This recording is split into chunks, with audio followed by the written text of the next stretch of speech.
بسم الله الرحمن الرحيم. ياسين والقرآن الحكيم إنك لمن المرسلين على صراط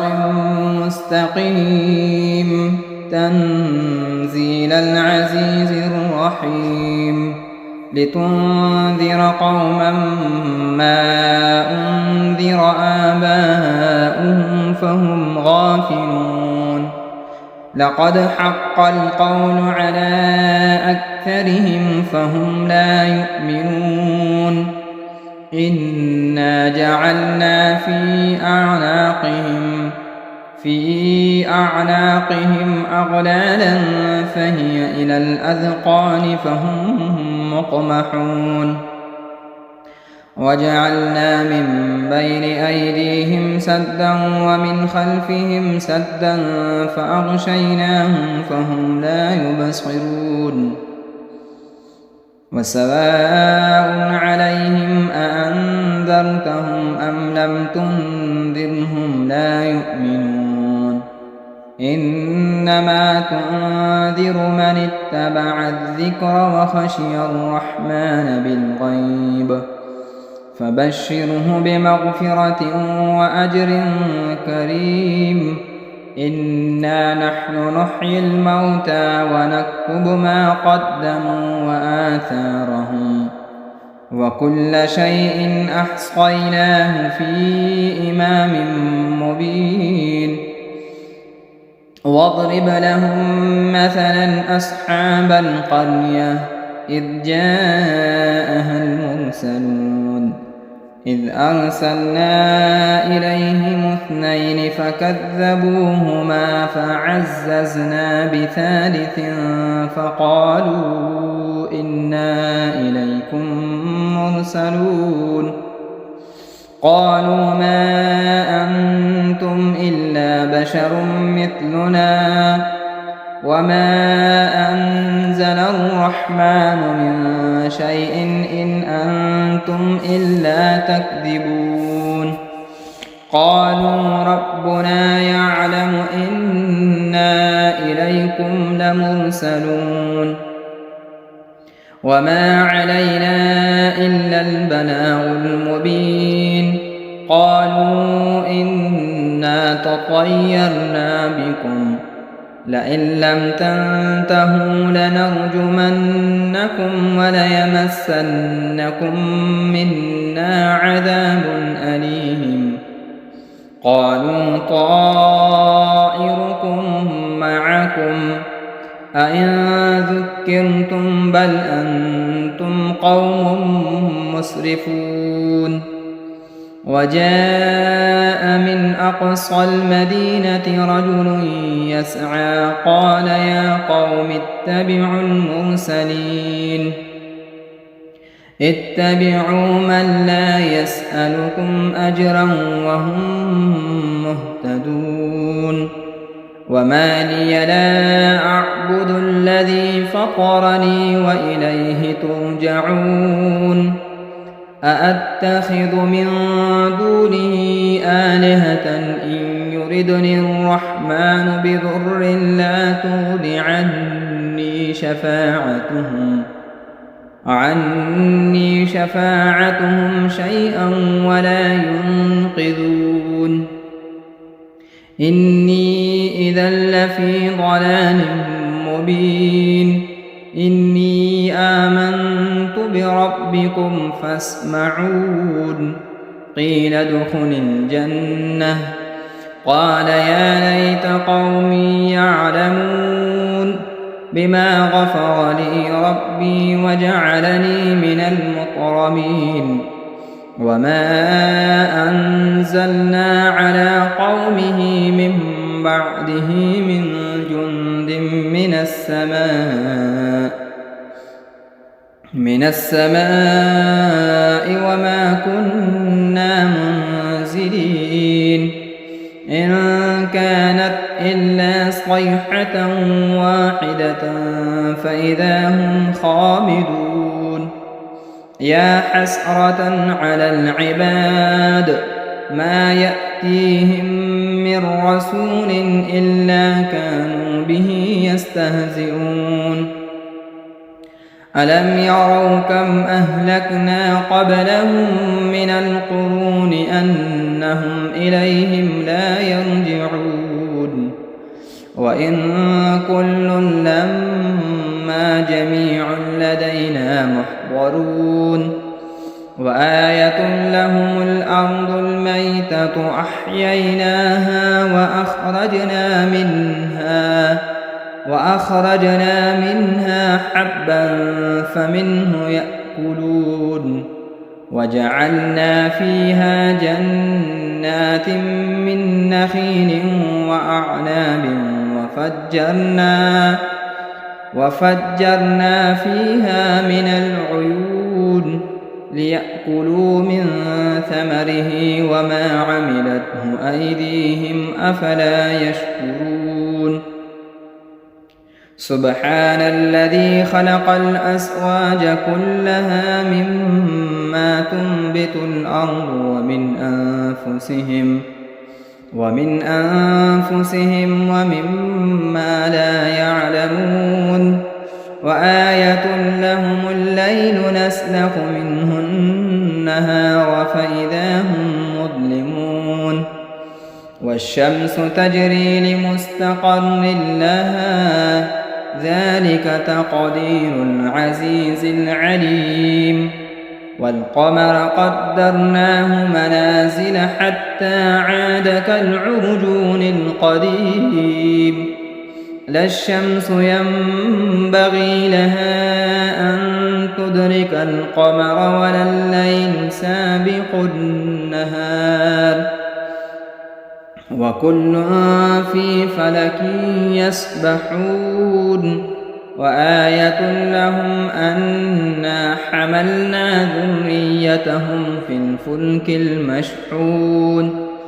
وخلقنا لهم من مثله ما يركبون وإن نشأ نغرقهم فلا صريخ لهم ولا هم ينقذون إلا رحمة منا ومتاعا إلى حين وإذا قيل لهم اتقوا ما بين أيديكم وما خلفكم لعلكم ترحمون وما تأتيهم من آية من آيات ربهم إلا كانوا عنها معرضين وإذا قيل لهم أنفقوا مما رزقكم الله قال الذين كفروا للذين آمنوا أنطعم من لو يشاء الله أطعمه إن أنتم إلا في ضلال مبين ويقولون متى هذا الوعد إن كنتم صادقين ما ينظرون إلا صيحة واحدة تأخذهم وهم يخصمون فلا يستطيعون توصية ولا إلى أهلهم يرجعون ونفخ في الصور فإذا هم من الأجداث إلى ربهم ينسلون قالوا يا ويلنا من بعثنا من مرقدنا هذا ما وعد الرحمن وصدق المرسلون إن كانت إلا صيحة واحدة فإذا هم جميع لدينا محضرون فاليوم لا تظلم نفس شيئا ولا تجزون إلا ما كنتم تعملون إن أصحاب الجنة اليوم في شغل فاكهون هم وأزواجهم في ظلال على الأرائك متكئون لهم فيها فاكهة ولهم ما يدعون سلام قولا من رب رحيم وامتازوا اليوم أيها المجرمون ألم أعهد إليكم يا بني آدم ألا تعبدوا الشيطان إنه لكم عدو مبين وأن اعبدوني هذا صراط مستقيم ولقد أضل منكم جبلا كثيرا أفلم تكونوا تعقلون هذه جهنم التي كنتم توعدون اصلوها اليوم بما كنتم تكفرون اليوم نختم على أفواههم وتكلمنا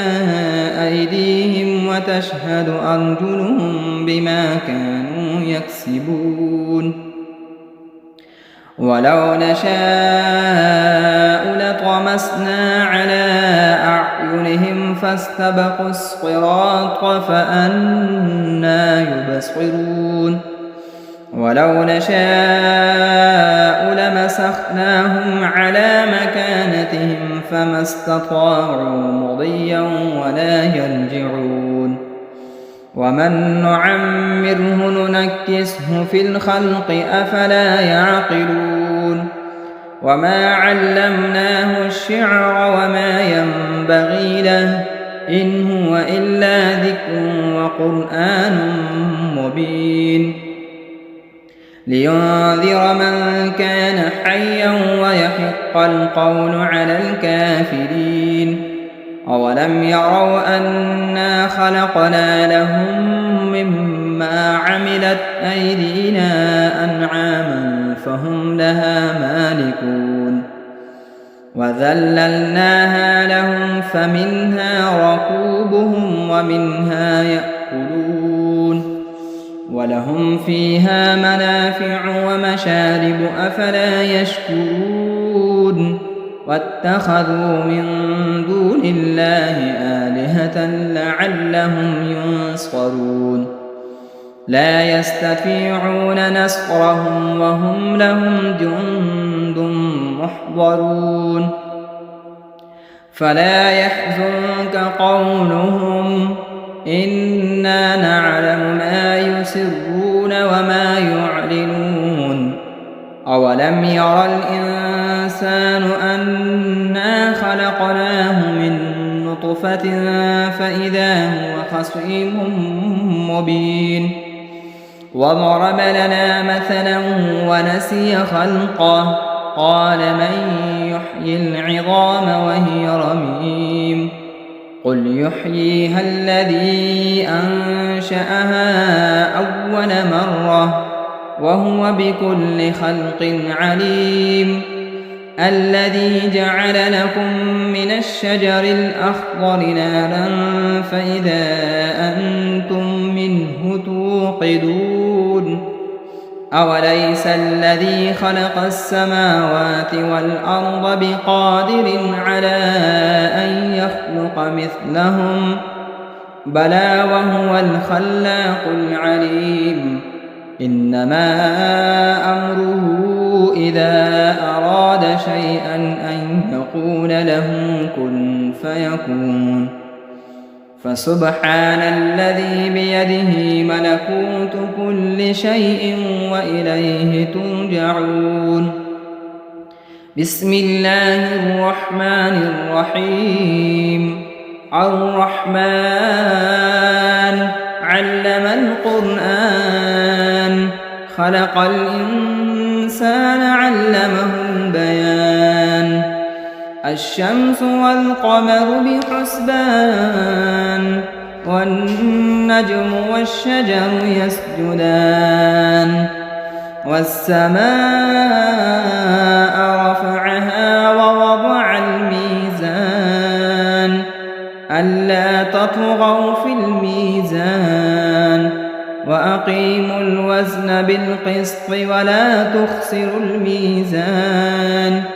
والأرض وضعها للأنام فيها فاكهة والنخل ذات الأكمام والحب ذو العصف والريحان فبأي آلاء ربكما تكذبان خلق الإنسان من صلصال كالفخار وخلق الجان من مارج من نار فبأي آلاء ربكما تكذبان رب المشرقين ورب المغربين فبأي آلاء ربكما تكذبان مرج البحرين يلتقيان بينهما برزخ لا يبغيان فبأي آلاء ربكما تكذبان يخرج منهما اللؤلؤ والمرجان فبأي آلاء ربكما تكذبان وله الجوار المنشآت في البحر كالأعلام فبأي آلاء ربكما تكذبان كل من عليها فان ويبقى وجه ربك ذو الجلال والإكرام فبأي آلاء ربكما تكذبان يسأله من في السماوات والأرض كل يوم هو في شأن فبأي آلاء ربكما تكذبان سنفرغ لكم أيها الثقلان فبأي آلاء ربكما تكذبان يا معشر الجن والإنس إن استطعتم أن تنفذوا من أقطار السماوات والأرض فانفذوا لا تنفذون إلا بسلطان فبأي آلاء ربكما تكذبان يرسل عليكما شؤاد من نار ونحاس فلا تنتصران فبأي آلاء ربكما تكذبان فإذا انشقت السماء فكانت وردة كالدهان فبأي آلاء ربكما تكذبان فيومئذ لا يسأل عن ذنبه إنس ولا جان فبأي آلاء ربكما تكذبان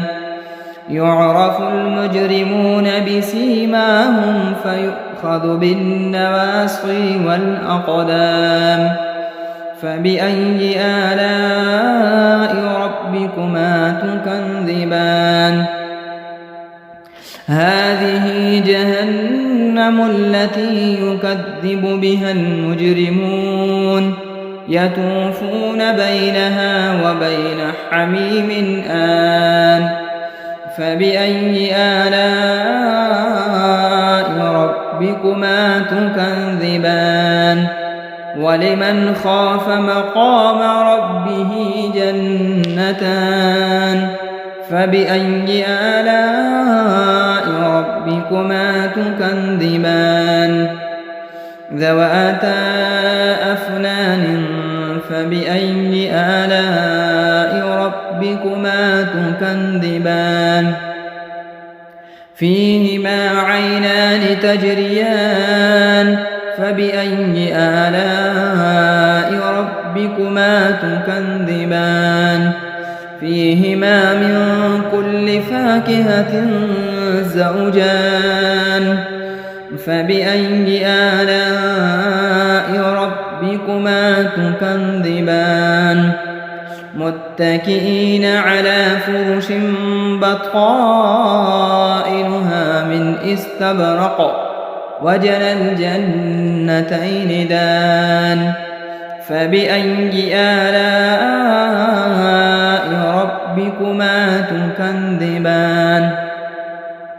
فيهن قاصرات الطرف لم يطمثهن إنس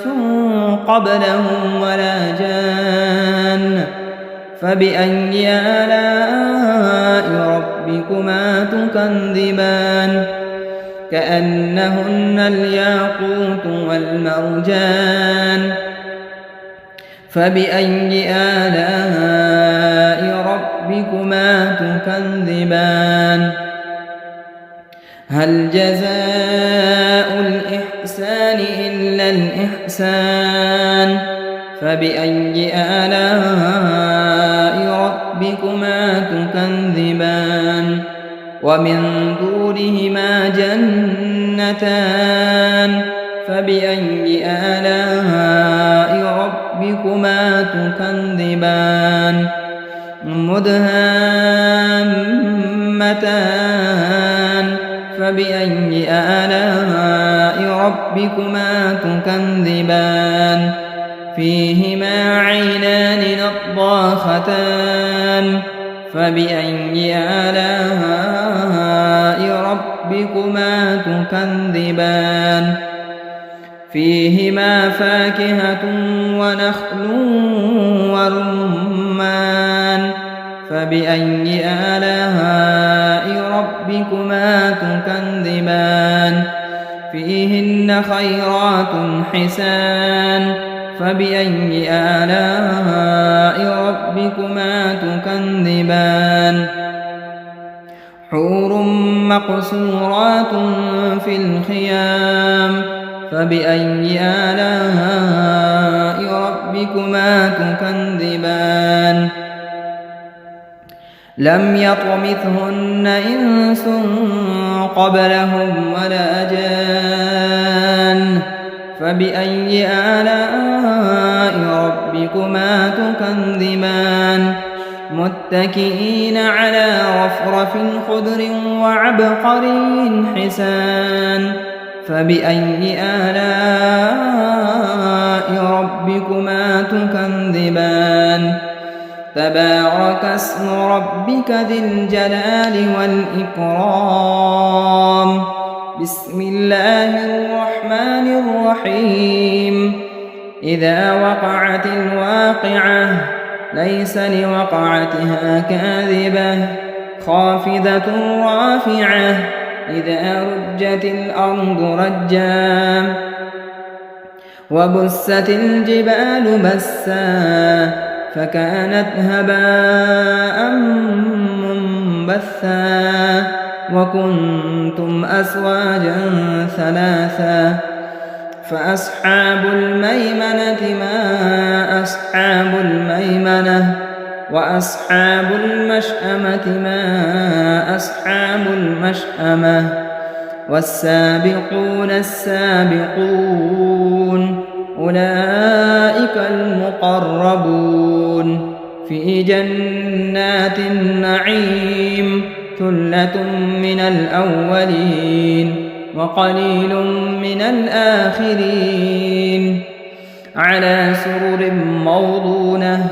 متكئين عليها متقابلين يطوف عليهم ولدان مخلدون بأكواب وأباريق وكأس من معين لا يصدعون عنها ولا ينزفون وفاكهة مما يتخيرون ولحم طير مما يشتهون وحور عين كأمثال اللؤلؤ المكنون جزاء بما كانوا يعملون لا يسمعون فيها لغوا ولا تأثيما إلا قيلا سلاما سلاما وأصحاب اليمين ما أصحاب اليمين في سدر مخضود وطلح منضود وظل ممدود وماء مسكوب وفاكهة كثيرة لا مقطوعة ولا ممنوعة وفرش مرفوعة إنا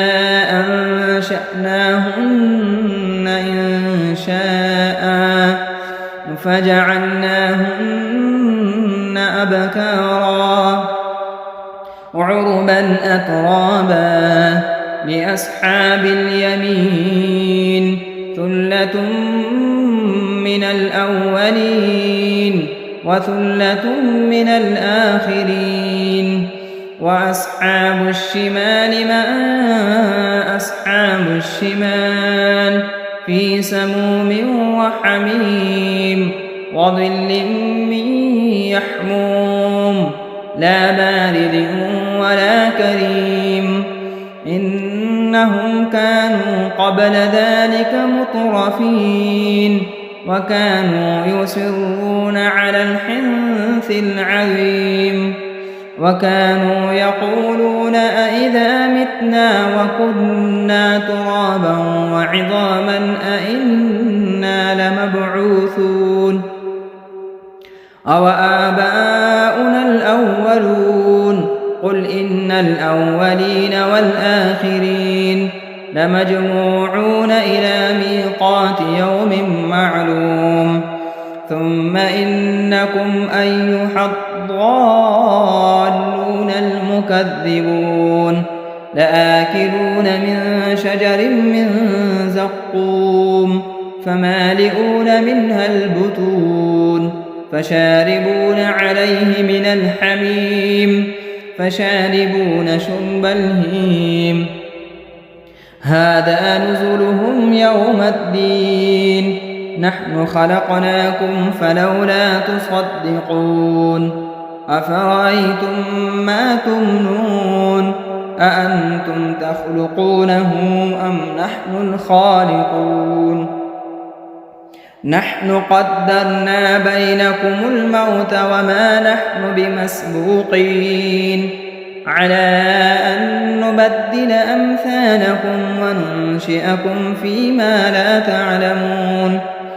ولقد علمتم النشأة الأولى فلولا تذكرون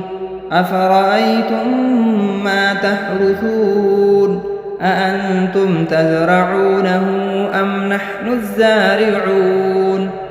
لو نشاء لجعلناه حطاما فظلتم تفكهون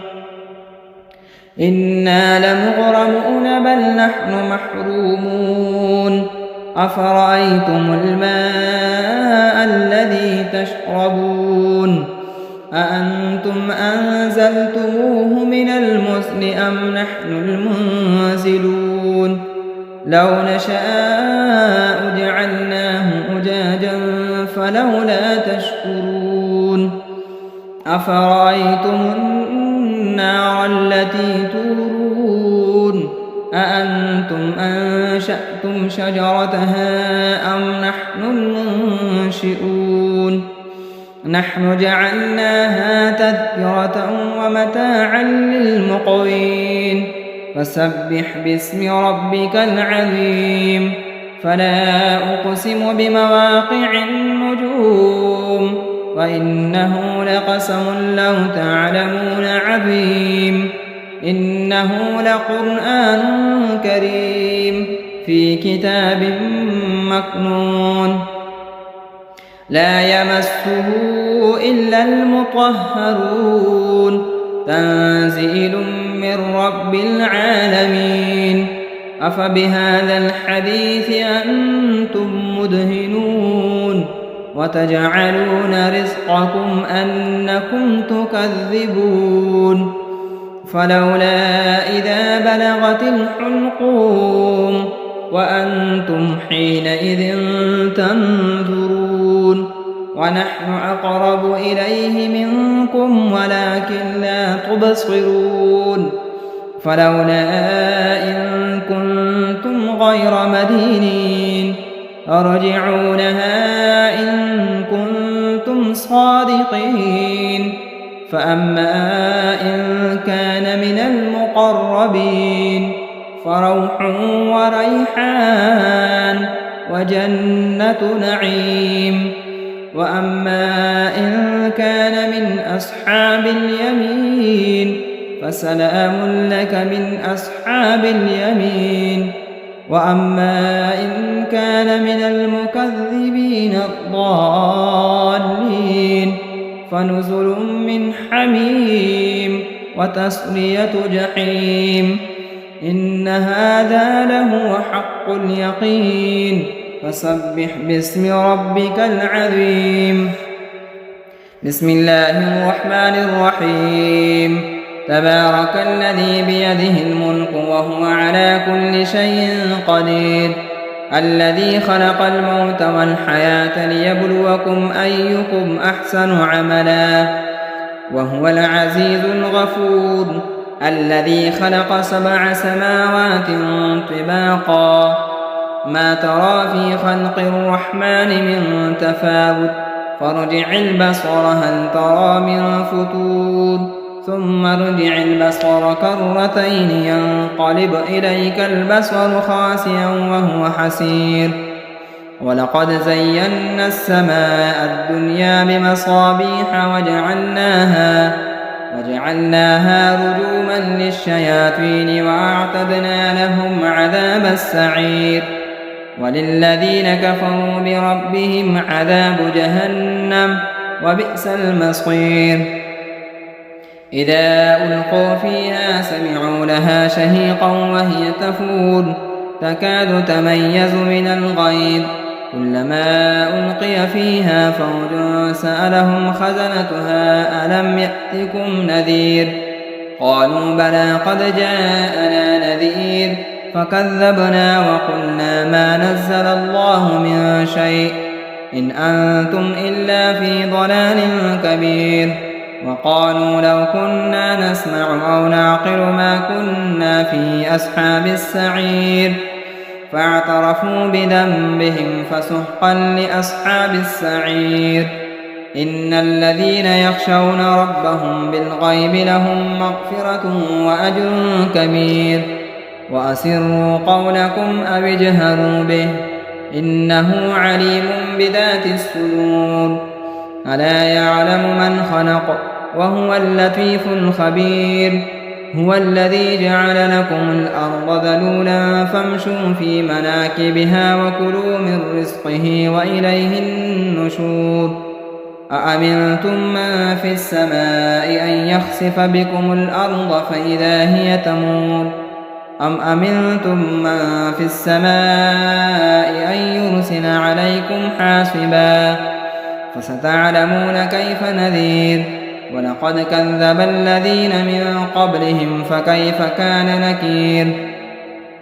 أولم يروا إلى الطير فوقهم صافات ويقبض ما يمسكهن إلا الرحمن إنه بكل شيء بصير أمن هذا الذي هو جند لكم ينصركم من دون الرحمن إن الكافرون إلا في غرور أمن هذا الذي يرزقكم إن أمسك رزقه بل لجوا في عتو ونفور أفمن يمشي مكبا على وجهه أهدى أمن يمشي سويا على صراط مستقيم قل هو الذي أنشأكم وجعل لكم السمع والأبصار والأفئدة قليلا ما تشكرون قل هو الذي ذرأكم في الأرض وإليه تحشرون ويقولون متى هذا الوعد إن كنتم صادقين